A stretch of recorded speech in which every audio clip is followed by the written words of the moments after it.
More long lines at COVID testing sites all around Harris County. The COVID-19 surge continuing through the holidays. The CDC now saying Omicron accounts for a majority of new cases. We're also seeing a striking increase in the number of children being hospitalized with COVID. A man who was driving home from church killed in a crash after he was hit by a Houston police patrol car. We're looking into the number of fatal crashes involving HPD. And a Colorado district attorney is asking that a Houston truck driver's sentence be reduced drastically from 110 years to 20 to 30. What happens next after today's hearing?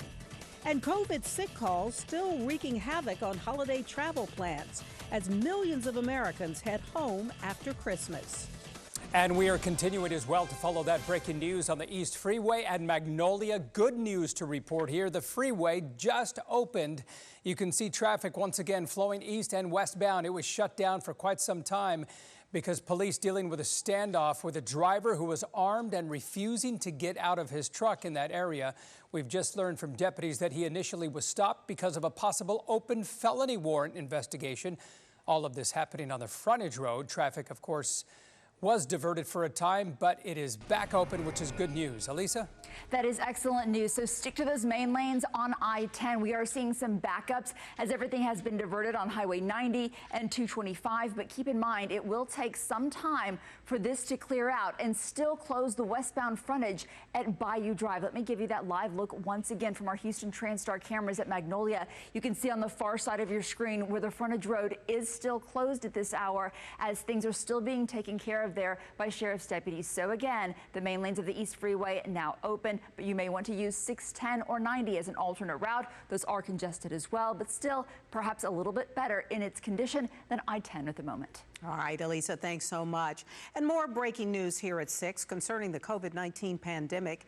The CDC is announcing it has now shortened the recommended quarantine time for some types of infected patients. This is certainly big news. Here is a breakdown now of your top 10 COVID-19 headlines. Patients who are asymptomatic will have to isolate for 5 days, followed by 5 days of wearing a mask around others. That's the recommendation under this new guidance. Previously, the isolation period was 10 days. Individuals who have received their booster shot do not need to quarantine following an exposure, but should wear a mask, they say, for 10 days after exposure. And the other big headline today, pediatric hospitalizations for COVID-19 in the U.S. are surging to their highest levels since early September. In fact, across the country, some 2,000 children have been hospitalized with either confirmed or suspected cases of the virus. Now, that is up roughly 60% from just a month ago. On average, about 260 children are being admitted to the hospital every day. And after gathering with friends and family for Christmas, a lot of folks lined up today to get tested for COVID as the Omicron variant continues to surge. ABC13's Courtney Carpenter is live at a testing site in Southwest Houston right now. And Courtney, give us some sense. How is the line looking? Hey, good evening, Mel. Yeah, we're here in the Maplewood area just off Beechnut, and actually we just watched them turn the lights off just moments ago, closed right at 6, but several people got turned away, weren't able to get the test that they came here for, and already online, there are no tests available at this location tomorrow or Wednesday. We know it can be frustrating waiting in a long line or not being able to find any at-home tests, but doctors say if you're having any of the COVID symptoms, it is the best thing to do. Probably over an hour. A post-holiday nap sure sounds nice, but across the city today, people are spending their time in lines waiting to get tested for COVID. All I can do is wait. I've been several places and it's the same. With at-home tests being hard to find, Last night I was out till about 9 o'clock, couldn't find any at-home tests. lines looked like this at Plaza Americas, and you can see it was busy at the HCC Southeast testing site too. We are all frustrated by the limitation in outpatient testing. There are several initiatives in place to get more test kits into stores, but we won't start feeling those for another few weeks. Dr. Linda Yancey with Memorial Hermann says early indications show the Omicron variant, though more infectious than Delta, may have milder symptoms. It sounds strange to say it, but a less severe disease that is more infectious than Delta is a good thing because fewer people are getting seriously ill. Now, that being said, we still have a lot of people in the hospital right now. Folks still need to take precautions. If you've got congestion, a sore throat, or runny nose, those are the common COVID symptoms, and you should go get tested, though likely it'll take some time. Oh, it's frustrating, but I think being safe is better than being sorry because it's real serious. Of course, the alternative to those long lines are at-home tests, and they are supposed to become more available soon. So we reached out to state officials to see if and how positive results from at-home tests are going to be tracked and if they will be added to the number of cases in the state. Turns out they won't be. Just the results of testing done by a lab or through a healthcare provider are actually the only ones required to be reported to public health. Reporting live in Southwest Houston, Courtney Carpenter, ABC 13 Eyewitness News. Courtney, thank you. And as the experts are saying, it is far less severe, this variant, which is certainly good news. Now, could we be at the peak of the Omicron variant? Dr. Anthony Fauci was back on GMA this morning. Not likely, he said, talking about what he thinks the timeline is. That's possible. I mean, again, it all depends. Each demography of a country is different. South Africa went way, way up and then came back down. The UK is still going up.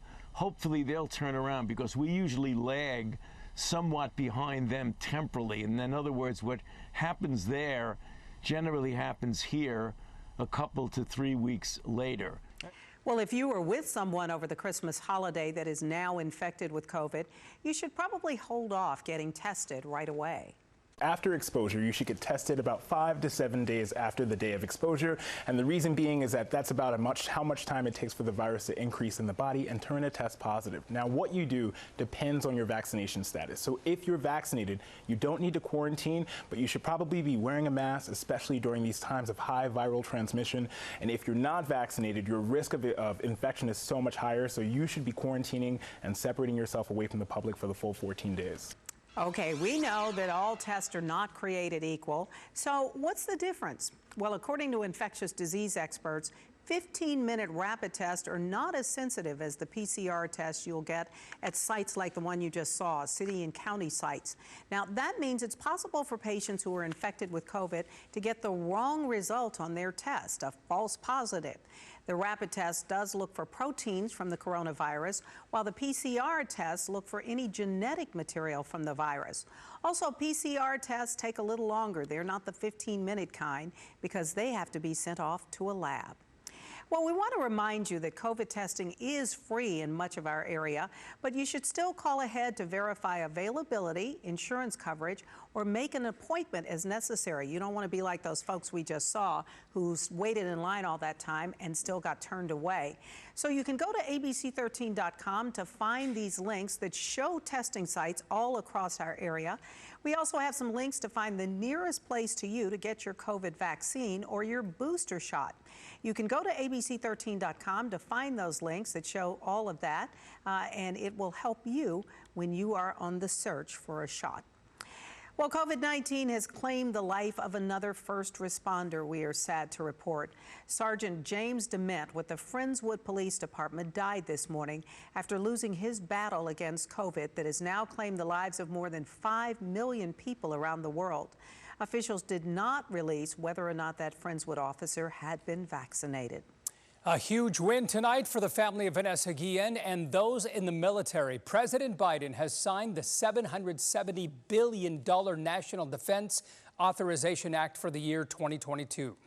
Part of that legislation includes sweeping changes to the way the military handles sexual assault and harassment cases. This comes after Vanessa Guillen was murdered last year at Fort Hood.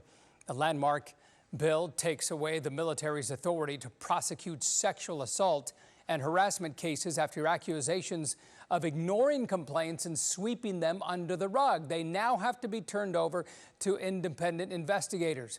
Guillen's sister, Maida, said Monday she hopes the changes bring hope to victims. She tweeted, "We did it." All right, well, if you're looking for something new to stream this week, Texas True Crime takes you inside the most infamous cases in the Lone Star State, and they are truly fascinating. From serial killer William Reese to Houston Army Specialist Vanessa Guillen's murder mystery and Andrea Yates 20 years later. It's all now streaming on the ABC13 app. We're going to bring you some breaking news now out of the Clear Lake area. Houston police say they were called to check out a welfare scam. Not been charged just yet. We do know that within the last couple of hours, it happened in the house you see behind me here. The father is a NASA engineer. Police say while he was at work, his wife drowned their 5 children. You loved your children? Yes, not in the right way, really. I started choking her. She was still fighting me, and I grabbed that rope and wrapped it around her. William Reese was more like a wild animal.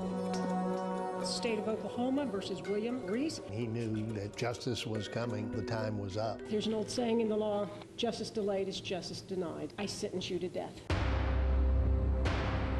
I don't expect him to say sorry. I'm not taking my death penalty off. I still stand by that. Yo quise morirme con ella. We are not going to let Vanessa to have died in vain. We need these protections for our troops. Who's going to go and send their child to the military? Who's going to sign up and say, yeah, I can't wait to get sexually harassed and sexually assaulted this week? She had to die. She had to be murdered and dismembered and burned. In order for us, all of us here, to realize that this is happening for decades. Really some fascinating cases over the past couple of decades. And once again, you can stream that anywhere that we stream. Just download the ABC13 app. Well, a Houston-based truck driver will have to wait longer to learn whether or not he will really spend up to 110 years in prison. An update on a case that has caught the attention of the nation. And a family looking for answers from HPD after their loved one was killed after being hit by one of the department's patrol vehicles. An exclusive interview from the victim's family next. And sports teams scrambling to try to keep their season alive as COVID cases take over locker rooms all across the nation.